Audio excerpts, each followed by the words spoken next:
యాత్ర విశ్వాస యాత్ర, జీవిత యాత్ర, నడుపు యాత్ర. యాత్ర విశ్వాస యాత్ర, జీవిత యాత్ర, నడుపు యాత్ర. రండి కలిసి రండి, విశ్వాస యాత్రలో సాగిపోదాం. రండి కలిసి రండి, విశ్వాస యాత్రలో సాగిపోదాం. This is the journey by faith. This is the journey by faith. This is the journey by faith. This is the journey by faith. This is the journey by faith. ప్రేమ కలిగిన ప్రభువా, కృప కలిగిన మా యేసయ్య, పరిశుద్ధుడా, మీ పరిశుద్ధ నామానికి స్తుతులు స్తోత్రాలు చెల్లిస్తున్నాను. ఈ రాత్రికాల సమయంలో ప్రభువా, ఈ వాక్యం, మీ వాక్యం మీరు విడిచిపెట్టండి. మాకు అర్థమయ్యే రీతిలో మీరు మాకు బోధించండి. నాకు మా అందరికి కావలసినటువంటి మాటలు మీ యొక్క వాక్యంలో నుండి పరిశుద్ధాత్మని సహాయం ద్వారా మీరు మాకు బోధించమని ప్రార్థన చేస్తున్నాను. మేలుకరంగా, దీవెనకరంగా ఉంచండి. దురాత్మ శక్తుల యొక్క ప్రభావాలు దూరపరచండి. ప్రతి ఇంటరప్షన్స్ని మీరు దూరపరచండి. నాయన, మా ప్రియులు ఎవరెవరైతే ప్రభా ఈ వాక్యాన్ని వీక్షిస్తూ వింటూ ఉన్నారో వారందరినీ మీరు దీవించండి. వారి హృదయాల్లో మీరు కార్యాలు జరిపించి నడిపించమని నన్ను మీ చేతుల్లో సమర్పించుకుంటూ మీ నామానికి మహిమ, ఘనత, ప్రభావాలు ఆరోపిస్తూ మా ప్రభు నీ ప్రియ కుమారుడైన యేసయ్య పేరిట అడిగి వేడుకుంటున్నాను తండ్రి. ఆమేన్, ఆమేన్. దేవుని బిడ్డలారా, దేవుని యొక్క వాక్యాన్ని మనము 10 నిమిషాలు ధ్యానం చేద్దాం. లూకా సువార్త 17వ అధ్యాయము 17వ వచనమును మాత్రమే నేను చదివించాను. ఈ భాగాన్ని మనం క్లియర్గా అర్థం చేసుకోవాలంటే 11వ వచనం నుండి 21వ వచనం వరకు ఉన్నటువంటి భాగాన్ని మీరు చదివితే ఈ భాగంలో ఉన్నటువంటి స్పష్టత మనకి వస్తుందని నేను మీకు తెలియజేస్తూ ఉన్నాను. I think we can read that one also. ఆయన యెరూషలేమునకు ప్రయాణమైపోవచ్చు సమరయ గలిలయ మధ్యగా వెళ్ళుచుండెను. ఆయన ఒక గ్రామంలోనికి వెళ్ళుచుండగా 10 మంది కుష్ఠరోగులు ఆయనకు ఎదురుగా వచ్చి దూరంగా నిలిచి యేసు ప్రభువా మమ్మల్ని కరుణించమని చెప్పి కేకలు వేశారు. ఆయన వారిని చూచి మీరు వెళ్ళి యాజకులు కనుపరుచుకోడని వారితో చెప్పెను. వారు వెళ్ళుచుండగా శుద్ధులైరి. వారిలో ఒకడు తనకు స్వస్థత కలుగుట చూచి గొప్ప శబ్దముతో దేవునిని మహిమపరచుచు తిరిగి వచ్చి ఆయనకి కృతజ్ఞతాస్తుతులు చెల్లించుచు ఆయన పాదముల యొద్ద సాగిలపడెను. వాడు సమరయుడు. అందుకు యేసు 10 మంది శుద్ధులైరి కారా, ఆ 90 ఎక్కడా? ఈ అన్యుడు తప్ప దేవుని మహిమపరచడానికి తిరిగి వచ్చిన వాడు ఎవడనో వాళ్ళు ఎవరు అగపడలేదా అని చెప్పి నీవు లేచిపోము, నీ విశ్వాసము నిన్ను స్వస్థపరిచెనని వానితో చెప్పెను. దేవుని రాజ్యం ఎప్పుడు వచ్చినని పరిసయ్యుడు ఆయనను అడిగినప్పుడు.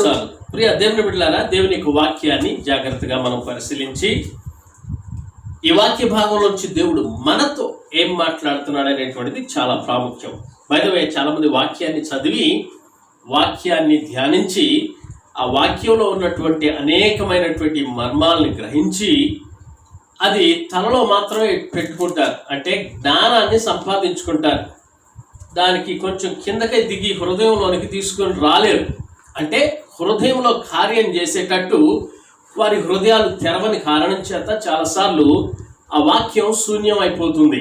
ఈ రాత్రి ఈ వాక్యాన్ని వినేటువంటి మీరు ప్రార్థనాపూర్వకంగా వినాలని, దేవుని ఆత్మ కార్యము మీ హృదయాల్లో కార్యం చేయాలని చెప్పి ప్రార్థనాపూర్వకంగా ఉండండి. దేవుడు అప్పుడు మీ హృదయాలు తెరిచినప్పుడు ఆ హృదయాల్లోనికి ఈ వాక్యం వెళ్ళి విశ్వాసాన్ని అభివృద్ధి పరుస్తుంది, సరిచేస్తుంది, ప్రోత్సహిస్తుంది, దేవుని యొక్క కార్యాలని మనం చూసేటట్టు చేస్తుంది.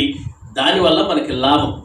అందుకనే దేవుని యొక్క వాక్యాన్ని ధ్యానించేటప్పుడు మన జీవితాలకి దేవుడు ఏం మాట్లాడినై ఉన్నాడు అనేటువంటిది చాలా ప్రాముఖ్యమని మీరు గుర్తించి వాక్యాన్ని వినాల్సిందిగా ఆ ప్రభు పేట మిమ్మల్ని అందరినీ కోరుచూ ఉన్నారు. ఈ వాక్యము చాలా సార్లు మీరు చదివే ఉంటారు లేదా ధ్యానించి ఉంటారు. మరొకసారి దేవుడు ఈ వాక్యాన్ని మనకి జ్ఞాపకం చేస్తున్నాడు. యెరూషలేమునకు ప్రయాణం అయిపోవచ్చు సమరయ గలిలయ మధ్యలో వెళ్ళుచున్నప్పుడు అక్కడ 10 మంది కుష్ఠ రోగులు యేసు ప్రభు దగ్గరికి ఎదురుగా నిలిచాడు, దూరముగా నిలిచాడు. They are standing at the distance, కొద్దిగా దూరంలో నిలబడ్డారు. ఇప్పుడు కరోనా వైరస్ వల్ల ఏ షాప్కి వెళ్ళినా ఎక్కడికి బయటికి వెళ్ళినా ఒకవేళ వెళితే దూరంగా నిలబడాలి, కనీసం 2-3 మీటర్స్ దూరంగా నిలబడాలి అని చెప్పి అంటూ ఉన్నారు. ఎందుకు అంటే వ్యాధి ఎవరికొందో తెలియదు, ఎలా సోకుతుందో తెలియదు. అప్పుడు కూడా ఒక వ్యాధితో వీళ్ళు ఉన్నారు. ఈ వ్యాధి కూడా అంతే, దూరంగా ఉండేటువంటి వ్యాధి, దగ్గరకు వచ్చేటువంటి పరిస్థితులు లేవు. ఈ వ్యాధిని గురించి లేకపోతే ఈ యొక్క 10 మంది కుష్ఠరోగుల గురించి ధ్యానిస్తూ ఉండగా నాకు ఎన్నో విధాలైనటువంటి ఆలోచనలు వచ్చినాయి. ఈ వాక్యానికి టైటిల్ ఏం పెట్టాలంటే, కరోనా లాంటి రోగం ఉంది, కరుణించమని కేకలు వేసిన 10 మంది అని కూడా మనం అనుకోవచ్చు. లేదా ఇంకొక టైటిల్ కూడా మనం పెట్టుకోవచ్చు, ఆ 9 మందిలో నీవు కలవా, లేకపోతే నీవు ఒకనివా అని కూడా మనం టైటిల్ పెట్టుకోవచ్చు. లేదా 10 మంది శుద్ధులైవి ఒక్కడు స్వస్థత పొందాడు అని కూడా టైటిల్ పెట్టుకోవచ్చు. అంటే 10 మంది ఏమో శుద్ధులైవి, ఒకడేమో స్వస్థత పొందాడు. శుద్ధుడు అవడానికి మరియు స్వస్థత పొందడానికి తేడా ఏంటనేటువంటిది మనం ఇప్పుడు ఈ వాక్యాన్ని ధ్యానిస్తే మనకు స్పష్టంగా అర్థమవుతుంది. కుష్ఠవ్యాధి కలిగినటువంటి రోగులు 10 మంది. ఈ 10 మందిలో 9 మంది ఏమో యూదులు, ఒకడేమో సమరయుడు. బై ద వే, తెగుళ్ళు వచ్చినప్పుడు, రోగాలు వచ్చినప్పుడు, కష్టాలు వచ్చినప్పుడు, యుద్ధాలు వచ్చినప్పుడు, భూకంపాలు వచ్చినప్పుడు, సునామీ వచ్చినప్పుడు, ఇలాంటి కరోనా లాంటి వ్యాధులు వచ్చినప్పుడు మనలో తారతమ్యాలు ఎక్కువ ఉండవు, మతాన్ని గూర్చినటువంటి విషయాలు ఎక్కువ ఉండవు. అంటే నీది కులము పెద్ద కులము, నా కులము చిన్న కులము, నీవు నల్లవాడివి, నీవు తెల్లవాడివి, లేకపోతే నీవు చదువుగలవాడివి, నువ్వు చదువుకోలేనటువంటి వాడివి అనేటువంటిది ఏమి ఉండదు. కరోనాకి ఏ కులానికి రావాలి, ఏ కులానికి వెళ్ళకూడదు, చిన్నలకు రావాలా పెద్దలకు రావాలా, దానికి ఏం తారతమ్యం తెలియదు, అందరికి వస్తుంది. వ్యాధి వచ్చినప్పుడు, కుష్ఠవ్యాధి వచ్చినప్పుడు యూదులు మరియు సమరయులు కలిసిపోయారు. వీళ్ళిద్దరికి యాక్చువల్లీ పచ్చగడ్డేస్తే మండిపోయేటువంటి పగ. అంటే వాళ్ళిద్దరూ కలవరం. యూదులు అనుకుంటారు మేమే పెద్దవాళ్ళమి, మేమే గొప్పవాళ్ళమి, మేమే చదువుర్లమి, మాకు ధర్మశాస్త్రం అంతా తెలుసు, మా యొక్క తండ్రి అబ్రహాము సంతానం నుంచి మేము వచ్చినటువంటి వాళ్ళము అనేటువంటి గర్వము అలలో ఉంటుంది. సమరయుడు బహుశా చదువు లేనటువంటి వ్యక్తికి పోల్చి చెప్పొచ్చు, లేదా వాళ్ళు పెద్ద చెప్పుకోదగినంత కులము కాదు అని మనం చెప్పుకోవచ్చు. బట్ వీళ్ళిద్దరు కలిసిపోయారు. కారణం ఏంటంటే ఒక రోగం వచ్చింది.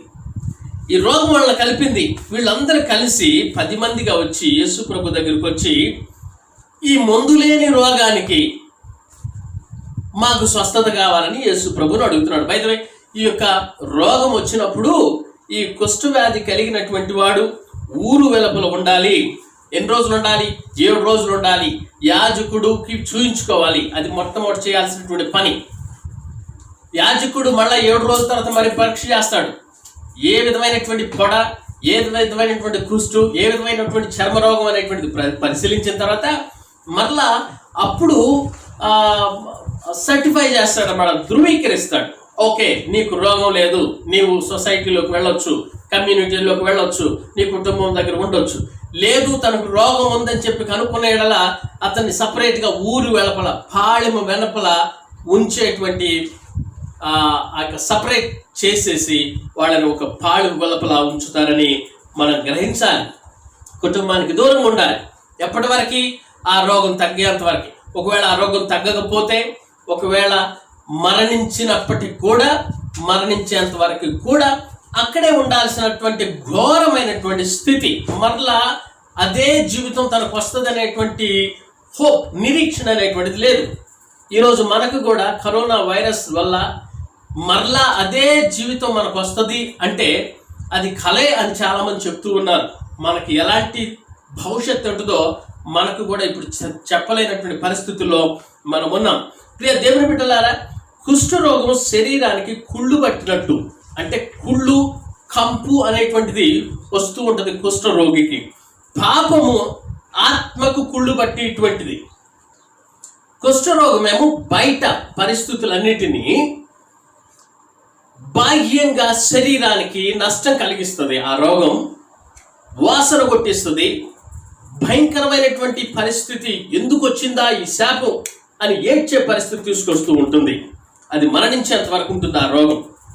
కానీ హృదయంలో ఉన్నటువంటి పాప రోగం నిత్యత్వం ఉంటుంది. ఒకవేళ ఆ రోగం కానీ తీసివేయబడకపోతే, పాప క్షమాపణ అనేటువంటిది పొందకపోతే, అది ఆత్మకు కుళ్ళు పట్టినటువంటిది, చదలు పట్టినటువంటిది.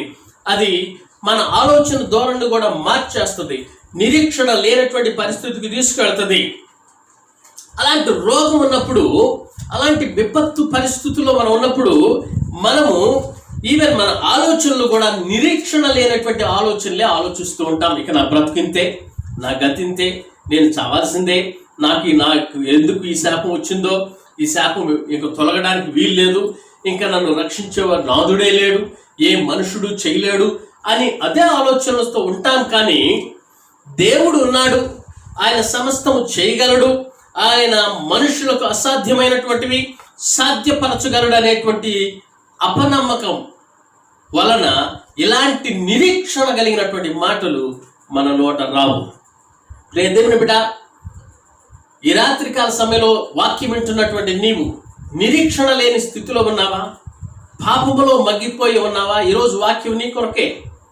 పాపాన్ని తీసేయగలిగినటువంటి దేవుడు, పాప క్షమాపణని ఇవ్వగలిగిన దేవుడు, నీ పాపాలన్నీ క్షమించి నీకు పరలోకాన్ని ప్రసాదించేటువంటి దేవుడు యేసు ప్రభు ఈ భూలోకానికి వచ్చి 33.5 సంవత్సరాలు ఈ లోకంలో ఉండి, ఆయన మరణించి 3వ దినమున తిరిగి లేచాడు. మళ్ళా రానయ్య ఉన్నాడు. ఆయన కోసం ఎదురు చూడాలని దేవుని యొక్క వాక్యం తెలియజేస్తుంది. అంటే మనం మారు మనసు పొంది ఆయనను అంగీకరిస్తే తప్పకుండా మనం పరలోకానికి చేరతామనే విషయాన్ని నీవు గుర్తించాలి. దుర్వాసన సువాసనగా మార్చగలిగినటువంటి వాడు దేవుడై ఉన్నాడు. నీ హృదయానికి పట్టినటువంటి కంపు, అపవిత్రతను ఇంపుగా మార్చగలిగినటువంటి వాడు దేవుడై ఉన్నాడని తెలుసుకుంటే తప్పకుండా దేవుని దగ్గరికి వస్తావు, దేవుని దగ్గర ప్రార్థన చేస్తావు. ఇక్కడ ఈ రోగులందరూ ఆయనకు ఎదురుగా వచ్చి దూరంగా నిలిచి, యేసు ప్రభువా మమ్మల్ని కరుణించమని కేకలు వేశారు. మొదటిది మనం నేర్చుకోవాల్సినటువంటిది ఇక్కడ కరుణించమని కేకలు వేయటం అంటే ప్రార్థనా జీవితం కలిగి ఉండటం.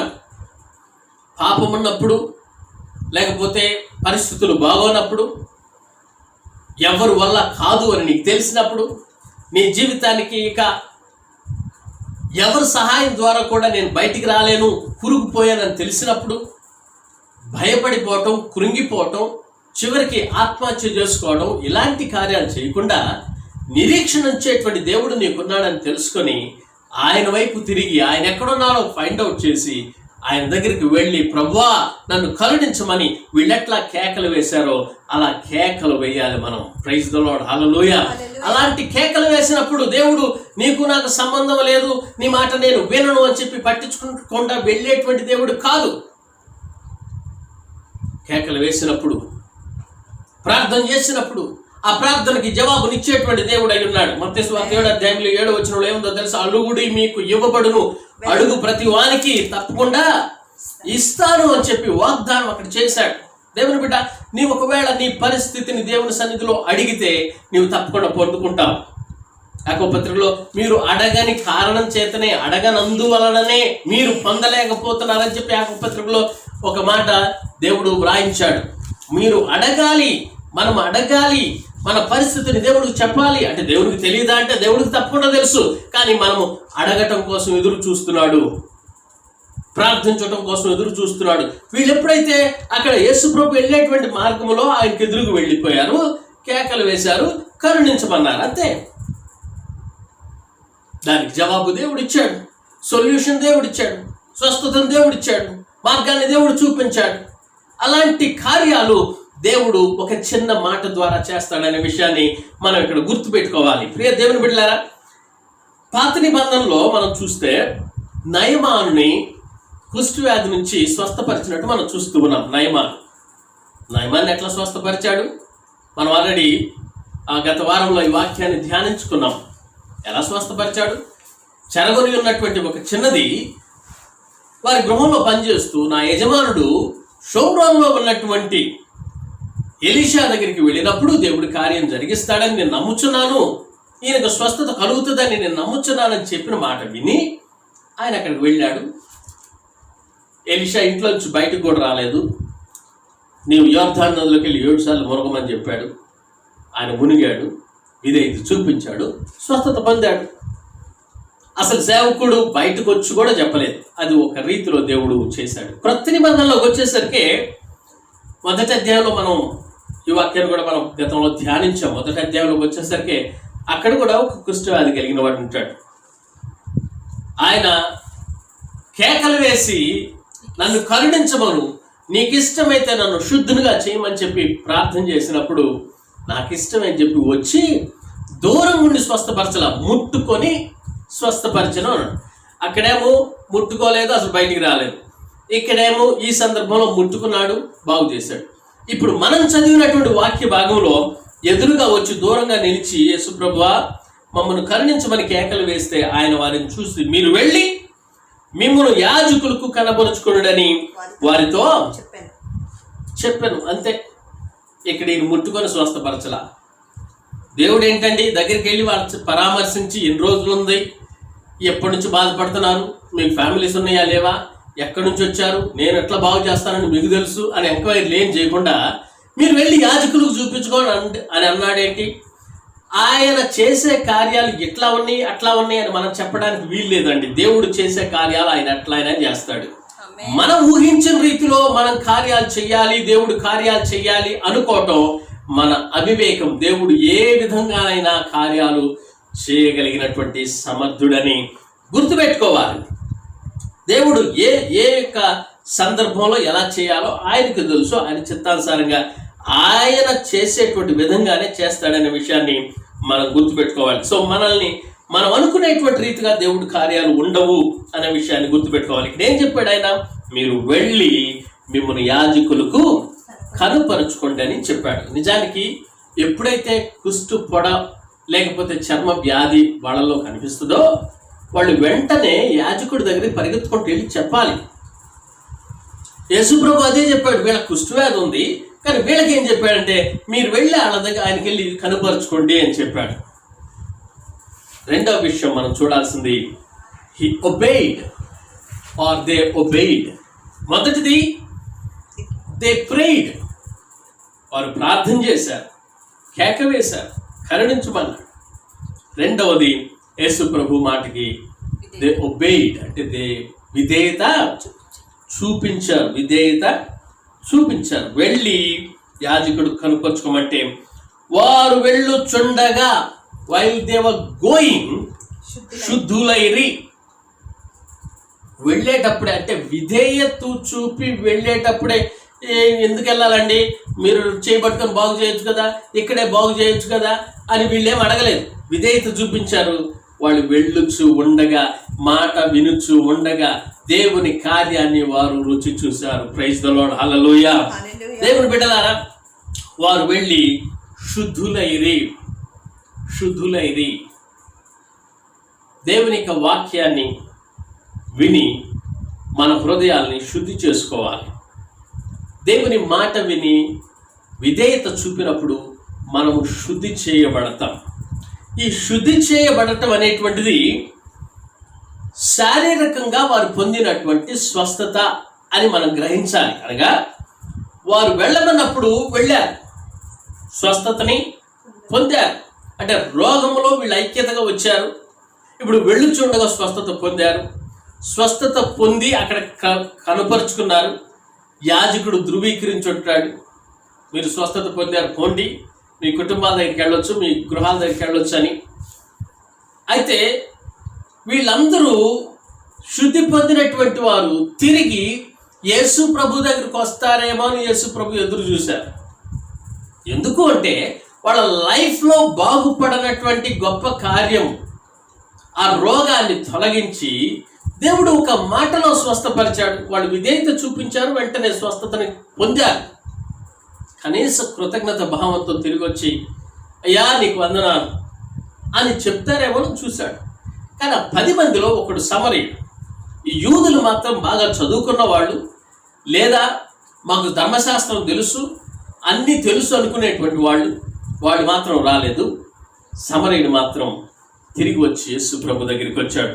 చదవండి ఆ తర్వాత వాక్యం. వారిలో ఒకడు తనకు స్వస్థత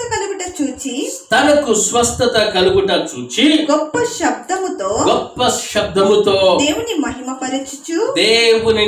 మహిమపరచుచు. చాలండి ప్రియ దేవుని బిడ్డలారా, మూడవది ఏంటంటే హీ రిటర్న్డ్. ఆయన ఒక్కడు తిరిగి వచ్చాడు. మొదటిది ఆయన మొట్టమొదట ఏం చేశాడు? ప్రేయిడ్, ప్రార్థన చేశాడు. రెండవది ఒబేడ్. మూడవది వాళ్ళు 9 మంది ఏమో అవి 2 చేశారు, వదిలి వెళ్ళిపోయారు. ఈయన మాత్రం తిరిగి వచ్చి దేవుని దగ్గరికి వచ్చి ఆయన్ని మహిమపరచుచు గొప్ప శబ్దంతో దేవానికి స్తోత్రం అయ్యా, దేవానికి వందనాలేసయ్యా, నన్ను బాగుపరిచావు ప్రభువా అని సాక్ష్యం చెప్పుకుంటూ దేవుని సన్నిధికి పరిగెత్తుకుంటూ వస్తూ ఉన్నాడు. దేవునికి స్తోత్రం. హల్లెలూయా, హల్లెలూయా. ఈ 10 మంది కలిసి పరుగులు తీసి యేసు ప్రభు దగ్గరికి మొట్టమొదటి వచ్చారు. పొందటానికి చాలా ఆతృత పడ్డారు, కేకలు వేసి అడిగారు. పొందుకున్న తర్వాత అదృశ్యమైపోయారు. ఒక్కడే తిరిగి వచ్చాడు. ప్రియ దేవుని బిడ్డలారా, ఈనాడు సంఘాల్లో కూడా, దేవుని నమ్మినటువంటి బిడ్డల్లో కూడా ఇలాంటి వాటిని మనం చూస్తూ ఉంటాం. పాస్టర్ గారిని ప్రార్థన చేయమంటారు, దేవా నన్ను కాపాడని ప్రార్థన చేస్తారు. దేవుడు ఏదో ఒక రీతిలో వారికి స్వస్థత కలిగిస్తారు. కానీ వారు మర్చిపోతారు, సాక్షులుగా ఉండరు. కొంతమంది జాబ్ కోసం ప్రార్థన చేయమంటారు, జాబ్ వచ్చిన సంగతి ఎవరికి చెప్పమాట. కొంతమంది ప్రమోషన్ కోసం ప్రార్థన చేయమంటారు, ప్రమోషన్ వచ్చేస్తుంది, దేవుడు కార్యం జరిగి ఎవరికి చెప్పరు. కొంతమంది ప్రభు స్వస్థత కార్యం జరిగించాలని ప్రార్థన చేస్తారు. వాళ్ళ శరీరంలో ఉన్నటువంటి మాననటువంటి రోగం మానిపోతుంది. అద్భుత రీతిగా డాక్టర్ దగ్గరికి వెళ్లకుండా దేవుడు స్వస్థత పరుస్తాడు. కృతజ్ఞత భావం కొంతమందికి ఉండదు.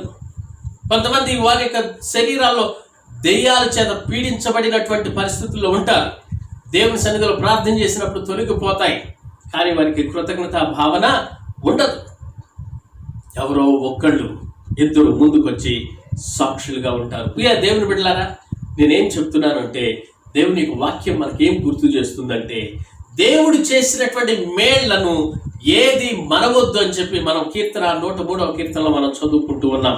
నా ప్రాణమా సన్నుతించుము యెహోవాను, సన్నుతించుము నా ప్రాణమా, నా అంతరంగంలో ఉన్నటువంటి సమస్తమా ఆయన పరిశుద్ధ నామమును సన్నుతించమనేటువంటి వాక్యాన్ని మనం అక్కడ చదువుతాం. దేవుని బిడ్డలారా, ఈ రాత్రికాల సమయంలో దేవుడు మనకేం గుర్తు చేస్తున్నాడు? ఈ 10 మంది కుష్టు వ్యాధులు ఐక్యతతో ఉన్నారు, కానీ స్వస్థత పొందిన తర్వాత ఐక్యతను మర్చిపోయారు. దేవుని దగ్గరికి రావాలనేటువంటి ఆలోచన మర్చిపోయారు. ఒక్కడే ఒకడు తిరిగి వచ్చాడు. వచ్చినటువంటి వాడు 4వ కార్యం, మనం నేర్చుకోవాల్సినటువంటి పాఠం ఏంటంటే, he praised. They prayed, they obeyed, he returned, he praised. దేవుని యొక్క సన్నిధిలో ఈయనొక్కడే చేసినటువంటి 2 పనులు, అందరూ కలిసి చేసినటువంటి 2 పనులు. అందరూ కలిసి చేసినటువంటి ప్రార్థన చేశారు, విధేయత చూపించారు. ఒక్కడే చేసినటువంటి 2 కార్యాలు, తిరిగి వచ్చాడు, దేవుని స్తుతించాడు. ఈ 2 కార్యాలు దేవుని సన్నిధిలో చేసినట్టు మనం ఇక్కడ చూస్తూ ఉన్నాం. ఆయన పాదముల యొద్ద సాగిలపడి వాడు సమరయుడు. అందుకు యేసు 10 మంది శుద్ధులైరి కారా? 18వ వచనం, ఆ 9 ఎక్కడ? ఈ అన్యుడు తప్ప దేవుని మహిమపరచుటకు తిరిగి వచ్చిన వాడెవడును అగపడలేదా అని చెప్పి, నీవు లేచి పొమ్ము, నీ విశ్వాసము నిన్ను స్వస్థపరచనని వానితో చెప్పాను. ప్రియ దేవుని బిడ్డలారా, దేవుని యొక్క వాక్యాన్ని వింటున్నటువంటి మనము ఈ 4 కార్యాలు మనం కూడా కలిగి ఉండాలనేటువంటి విషయాన్ని గుర్తుపెట్టుకోవాలి. ఈ స్వస్థత ద్వారా వారికి ఏమొచ్చింది? ఒకప్పుడు ఆరోగ్యం లేదు, అనారోగ్యంగా ఉన్నారు, ఇప్పుడు ఆరోగ్యం వచ్చింది. ఒకప్పుడు వాళ్ళకి అందం లేదు, అందం లేనటువంటి స్థితిని మార్చేసి అందాన్ని దేవుడు ఇచ్చాడు. ఒకప్పుడు వాళ్ళకి ఆశీర్వాదం లేదు, ఇప్పుడు ఆశీర్వాదం కాకుండా ఆ ఆశీర్వాదం లేని స్థితి కాకుండా ఆశీర్వాదాన్ని దేవుడు అనుగ్రహించాడు. ఒకప్పుడు వాళ్ళ జీవితంలో ఆనందమే లేనటువంటి పరిస్థితి, కానీ ఆ ఆనందాన్ని దేవుడి స్వస్థత ద్వారా జరిగించాడు. అది అలా పొందేటువంటి గొప్ప అవకాశం దేవుడు ఇచ్చాడు. అందరికి ఇవ్వలేదు ఆ అవకాశం, ఎవరైతే అడిగారో వారికి దేవుడు అనుగ్రహించాడు. కానీ ఆ అవకాశాన్ని పొందినటువంటి వారు 9 మంది దేవునికి దూరం అయిపోయారు, తిరిగి రాలేని పరిస్థితుల్లో ఉన్నారు. ధృవీకరించబడినటువంటి పరిస్థితులు ఎరిగి కూడా ధృవీకరించడానికి లేకపోతే దానికి ఆ యొక్క స్వస్థతకి కారణమైనటువంటి వ్యక్తిని వారు మర్చిపోయి దేవుని సన్నిధికి రాకుండా ఆగిపోయినట్టు మనం చూస్తూ ఉన్నాం. కొంతమంది నిచ్చెన వేసుకొని పైకి ఎక్కుతారు, ఎక్కిన తర్వాత ఆ నిచ్చెన అవసరం లేనట్టు దాన్ని పడేస్తారు. కొంతమంది అవసరం కోసం ఎన్నో విధాలైన ఫోన్ కాల్స్ చేస్తారు, ఎన్నో విధాలైనటువంటి మాటలు చెప్తారు. డబ్బు కావాలన్నా ఏదైనా అవసరత తీర్చుకోవాలంటే ఎన్నో విధాలైనటువంటి విధంగా చెప్తారు. కానీ అవసరం తీరిపోయిన తర్వాత వాళ్ళ ఫోన్ కాల్స్ లిఫ్ట్ కూడా చేయరు. ఎంతో కష్టంలో ఉన్నప్పుడు, డబ్బు ఇచ్చినప్పుడు, ఆదరించినప్పుడు వారికి కనీసం కృతజ్ఞత భావన అనేటువంటిది కూడా ఉండదు. కొంతమంది మంచిగా తింటారు భోజనం, కానీ వంట వాడిని మర్చిపోతాడు. పరిస్థితులు మనం అనుభవించినటువంటి దానికి కృతజ్ఞతా భావంతో చెప్పే ఆలోచన ఉండదు. ఒకసారట ఒక పాప బిల్డింగ్ మీద నుంచి పడిపోతూ ఉందట, రేకుల మీద నుంచి పై పడిపోతూ పెద్దగా అరిచిందట, ప్రభువా నన్ను కాపాడు కాపాడు అని చెప్పి పెద్దగా అరిచిందట. ఈ లోపల పడిపోతూ ఉండేసరికి ఆమె యొక్క డ్రెస్ ఒక్కొక్క మేకుకి చిక్కుకొని ఆమె అక్కడ వేలాడుతూ ఉందట. అంటే పడిపోకుండా ఆ డ్రెస్ మేకుకు చిక్కుకొని అక్కడ పట్టుకోగలిగింది, ఆ మేకులో వేలాడుతూ ఉంది. ఈ లోపల వెంటనే ప్రభువా పర్వాలేదులే, నీ హెల్ప్ ఏం వద్దులే, నాకు మేకు నన్ను పట్టుకుందలే అందట. అంటే కొన్నిసార్లు కొంతమంది దేవుణ్ణి ప్రభువా అని చెప్పి అడుగుతారు, ఏదో ఒక కారణం చేత దేవుడు సహాయం చేస్తే ఆ కారణాన్నే లేకపోతే ఆ మేకే దేవుడిగా లేకపోతే ఆ పరిస్థితులే దేవుడిగా ఎంచుకొని నాకు సహాయం అందిందిలే, నీ హెల్ప్ ఏం అవసరం లేదు అన్నట్టు బిహేవ్ చేస్తూ ఉంటారు. ఎంత ఆశ్చర్యకరం. దేవుని బిడ్డలారా, కృతజ్ఞత భావన అనేటువంటిది మనకి తప్పకుండా ఉండాలి. ఇక్కడ ఆయన తిరిగి వచ్చాడు, కృతజ్ఞతాస్తుతులు చెల్లించుతూ ఉన్నాడు. Is praising God, is glorifying God. He prayed, ఆయన ప్రార్థన చేశాడు. ప్రార్థనకి దేవుడు ఇచ్చినటువంటి మాట విధేయత చూపించారు. కొంతమంది ప్రార్థన చేస్తారు, దేవుడు ఏదైనా మాట చెప్తే ఆ మాటకు విధేయత చూపించరు. కొంతమంది విధేయత చూపిస్తారు, విధేయత చూపించేటప్పుడు దేవుడు కార్యాన్ని జరిగిస్తాడు. దేవుడు కార్యాన్ని జరిగించిన తర్వాత మళ్ళీ తిరిగి కూడా చూడరు. కొంతమంది తిరిగి చూస్తారు, దేవునికి కృతజ్ఞతా స్తుతులు చెల్లిస్తారు. ప్రియ దేవుని బిడ్డలారా, ఈ రాత్రి కాల సమయంలో దేవుని యొక్క వాక్యం మనతో మాట్లాడుతుందని చెప్పి గుర్తుపెట్టుకోండి.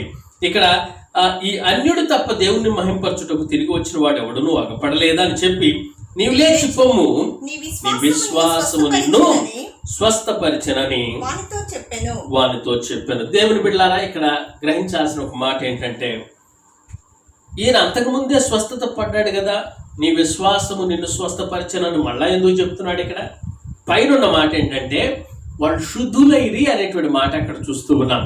ఇక్కడ క్రింద ఉన్నటువంటి 19వ వచనంలో ఏముందంటే, నిన్ను స్వస్థపరిచెనని వారితో చెప్పాను. దేవుని బిడ్డలారా, స్వస్థతకి శుద్ధికి తేడా ఏంటంటే, శుద్ధి చేయబట్టం అనేటువంటిది శారీరకమైనటువంటి స్వస్థత వారికి కలిగింది. ఇక్కడ స్వస్థపరచటం అంటే తను ఆత్మలో కూడా రక్షణ అనేటువంటిది పొందాడు అని ఇక్కడ గ్రహించాలి. వారు 9 మంది మాత్రం వాళ్ళు శారీరకంగా మేలు పొంది అంతటితో వెళ్ళిపోయారు. ఇక్కడ యేసు ప్రభువు తన యొక్క ఆత్మను కూడా శుద్ధిపరుస్తూ ఉన్నాడంటే రక్షణ భాగ్యాన్ని కూడా తనకి ఇచ్చినట్టు మనం అక్కడ గమనించాలి. కొంతమంది బైబిల్ పండితులు లేదా హిస్టరీలో కొంతమంది అంటూ ఉంటారు, ఈ 9 మంది ఊర్లోకి రాలేదంట. ఊరు వెలుపల అక్కడే బ్రతికారట. శుద్ధులైనప్పటికీ కూడా అక్కడే బాగుండి ఉంటుంది వాళ్ళకి. బహుశా అక్కడే అలవాటు పడిపోయారేమో. ఏది ఏమైనా బైబిల్లో ఆ రికార్డు రాయబడలేదు. కానీ నేను చెప్పేటువంటిది ఏంటంటే, శారీరకంగా శుద్ధి పొందటం మనం ఈ భూలోకంలో ఉన్నంత వరకే అది మనకి ఉపయోగపడుతుంది. మన అందం, మన యొక్క ఆరోగ్యం, మనకున్న ఆనందం సమస్తం ఈ భూలోకంలో ఉన్నంత వరకే. అది క్రీస్తులో ఉన్నటువంటి ఆనందం, క్రీస్తులో ఉన్నటువంటి సంతోషం, క్రీస్తులో ఉన్నటువంటి ఆరోగ్యం, క్రీస్తులో ఉన్నటువంటి అందం, అనగా ఆత్మీయమైనటువంటి అందం, సౌందర్యం క్రీస్తులో ఉండి మనము జీవించగలిగితే అది నిత్యత్వంలో మనకు ఉంటుంది అనేటువంటి విషయాన్ని మనం తెలుసుకోవాలి. ప్రియ దేవుని బిడ్డలారా, హల్లెలూయా.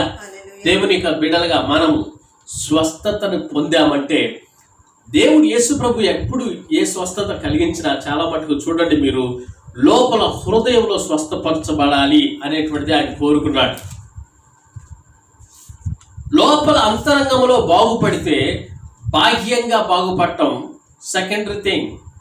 అది స్వస్థత కలిగిస్తాడు దేవుడు తప్పకుండా. కానీ అంతరంగంగా చాలా ప్రాముఖ్యం.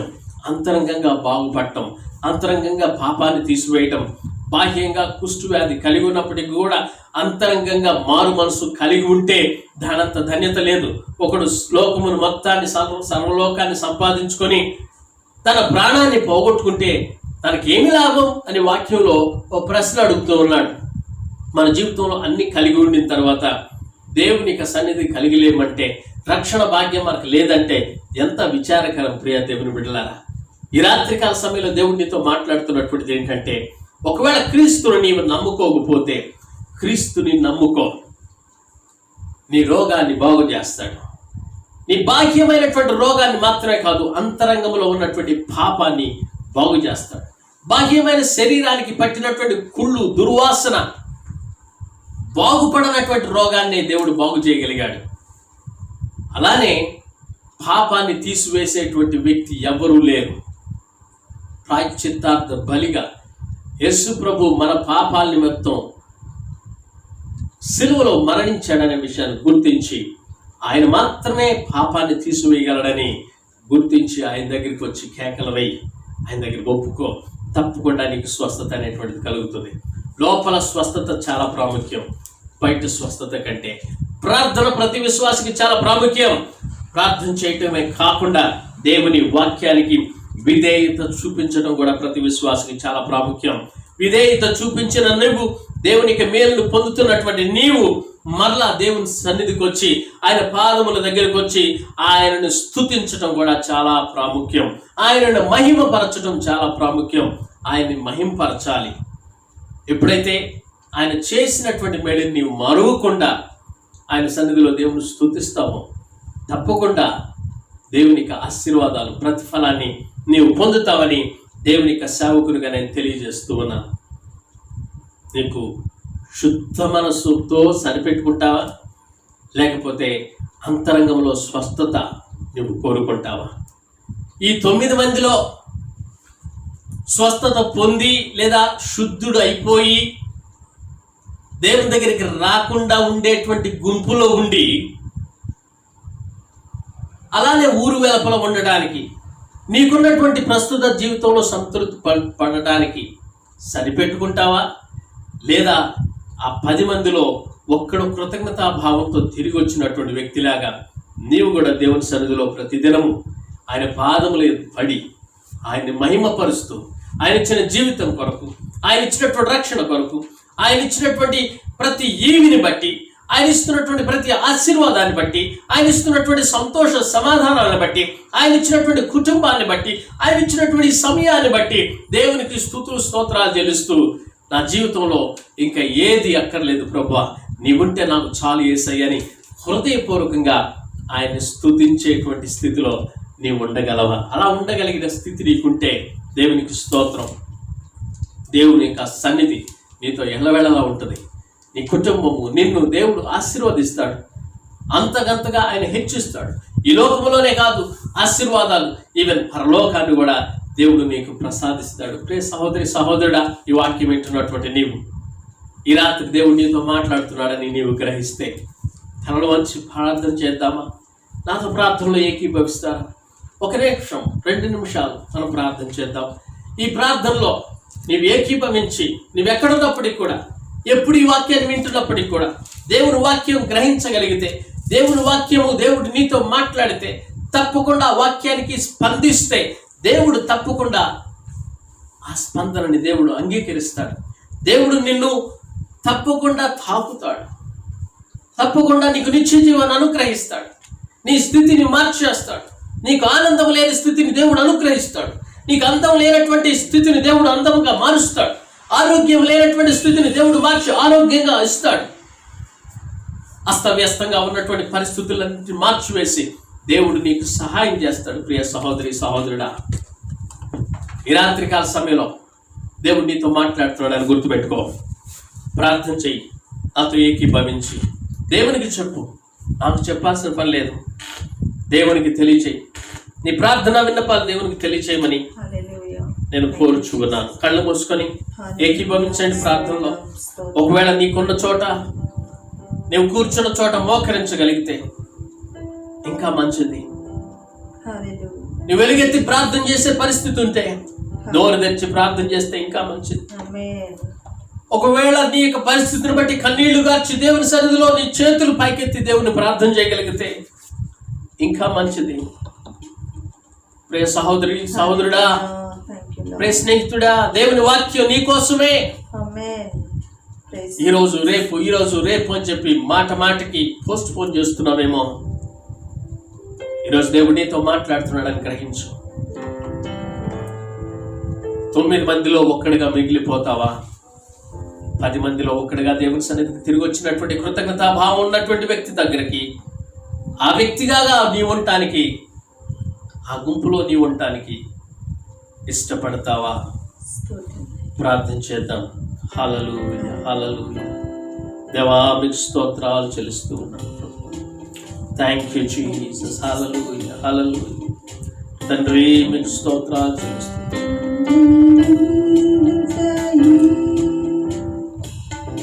నీ జీవిత వాంఛయా నీ చిత్తం నెరవేర్చుటయే హృదయ తపనయ్యా.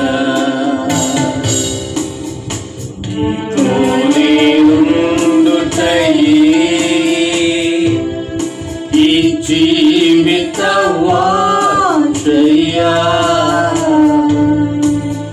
నీ చిత్తం నెరవేర్చుటయే హృదయ తపనయ్యా.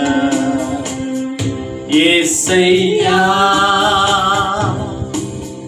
నిన్నే సదా నా ముందు నిలిపేను. యేసయ్యా, నిన్నే సదా నా ముందు నిలిపేను. నీతో నేనుండుటయే ఈ జీవిత వాంఛయా. నీ చిత్తం నెరవేర్చుటయే హృదయ తపనయ్యా.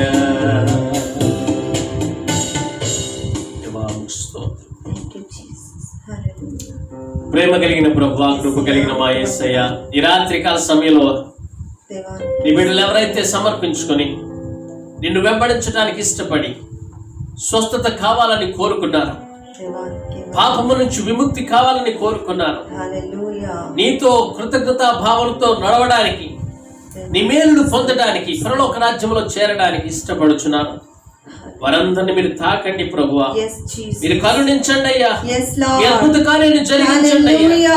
శుద్ధి చేయండి ప్రభువా. స్వస్థతను అనుగ్రహించమని ప్రార్థన చేస్తున్నాను. కృపా దీవెన నుంచి నడిపించమని ప్రార్థన చేస్తున్నాను. యేసుక్రీస్తు నామమున అడిగి వేడుకుంటున్నాను తండ్రి. ఆమేన్.